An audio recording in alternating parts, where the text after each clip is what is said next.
This is called a parts washer. We want to be safe, so we've got an exhaust fan that came from the house. We finally put the spare tire up on Murph. Okay, so what's the tension is that you're ready. You're ready to put it on. I'm ready, I'm done. And you're being told not yet. No, because he wants it clean. Might as well make it right? Exactly. We have 3 places to hook wires, and we don't know which ones are which.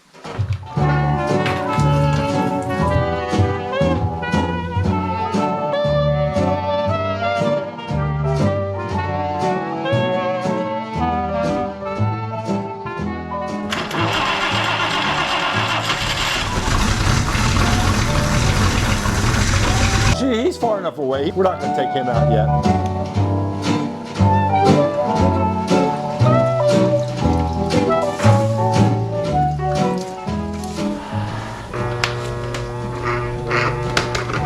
So we just don't know what the hell to do with this thing. No.